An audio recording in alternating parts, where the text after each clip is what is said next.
बिहार में पहले चरण के मतदान में महिलाओं ने बढ़ चढ़कर हिस्सेदारी की और महिलाओं की वोटिंग का जो परसेंटेज है वो अधिक बताया जा रहा है पिछले चुनाव के मद्देनज़र। हमारे साथ कुछ महिलाएं हैं जिनसे हम जानने की कोशिश करते हैं कि आखिरकार क्या वजह है इसके पीछे, और अगर दूसरे चरण के चुनाव में भी महिलाओं के मतदान का जो प्रतिशत है वो ज़्यादा रहता है तो उसके पीछे की वजह क्या है। हमसे बात करने के लिए आपका शुक्रिया। आपको क्या लगता है कि इस बार महिलाएँ ज़्यादा क्यों निकल कर वोट करने आ रही हैं? क्योंकि महिलाओं को सुरक्षा मिला है, इस वजह से वो ज़्यादा वोट कर रही हैं। जी हाँ, सुरक्षा के अलावा और क्या मुद्दे हैं जो आपको लगता है कि आने वाले 5 सालों के लिए आप लोगों के लिए ज़्यादा अहम रहेगी? सब तरह से महिला को सुरक्षित किया गया है। एजुकेशन में मतलब नौकरी में अभी भी ठीक ठाक है, और बढ़े नौकरी तो और भी अच्छी बात है। और सभी तरह से तो औरतों के लिए बढ़िया हुआ है।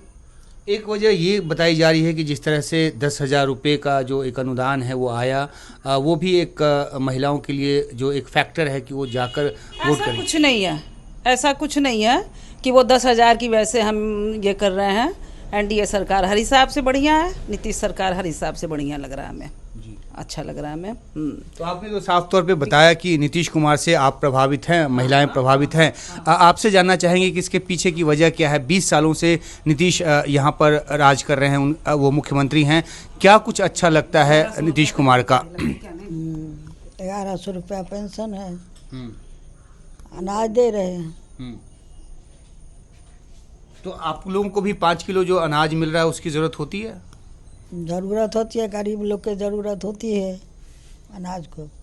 अच्छा, आप बताइए कि क्या ये सिर्फ अनाज की बात है या सिर्फ 10,000 रुपये की बात है, या 20 सालों में आपने देखा है क्या कुछ ऐसी वजह है जिसके आधार पे आप लोग जो है वो बाहर निकलकर वोट कर रहे हैं और बड़ी तादाद में कर रहे हैं? नहीं, सबके नौकरी दीजिए। लड़का सब देश विदेश भागता है, नौकरी दीजिए सबको। सबसे तो वह अच्छा होगा, वह अच्छा होगा। सबके सुरक्षा कीजिए, जिस चीज़ के दिक्कत है उस सबके सुविधा कीजिए, आप सबसे होगा। तो आपका कहना है कि जो कुछ मिला है महिलाओं को उससे ज़्यादा भी उसकी ज़रूरत है और उस आधार पर भी जो वोट है वो हो रहा है? जी बोलिए। हाँ,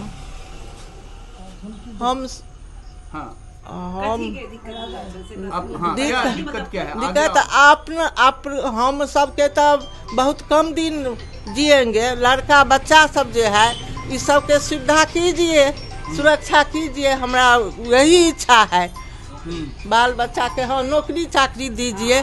बहुत दिक्कत है बच्चा सबके, बहुत बौआता है, कुछ नहीं होता है। तो आप सबसे होगा तो कीजिए, वही हम सब गुणगान गाएंगे। ये एक अहम बात कह रही हैं कि जो रोजगार है वो भी बड़ा मुद्दा है, और ये कह रही है कि इनका जीवन, ये अपना जीवन जी चुकी बहुत, लेकिन बहुत ज़्यादा जो उम्मीद है वो नए नौजवान है उसको है। बेटा बाहर रह रहा है, हमें छोड़ के एक बेटा है वो बाहर रह रहा है। जब नौकरी की यहाँ पे दिक्कत है इसलिए तो, अगर यहाँ नौकरी बढ़े तो क्यों मेरा बेटा बाहर जाके रहे, हम क्यों इतना परेशान हो। 2 माँ बाप अकेले रहते हैं, बेटा मेरा बाहर रहता है, नौकरी की थोड़ी दिक्कत है, नौकरी चाहिए। अच्छा, आपके लिए क्या मुद्दा है इस बार? शिक्षा की एजुकेशन। नहीं, एजुकेशन क्या मतलब पढ़ाई में क्या दिक्कत आ रही है अभी, और किस तरह से आप ज़्यादा सुविधा चाहती हैं? एजुकेशन में हमको यही मतलब जैसे आमतौर मतलब सामान्य जाति का लड़के लोग का जो है वो थोड़ा बढ़ाएं। पिछड़ी जाति को ज़्यादा आरक्षण मिल रहा है, सामान्य को नहीं मिल रहा है, इस पे हम थोड़ा ध्यान।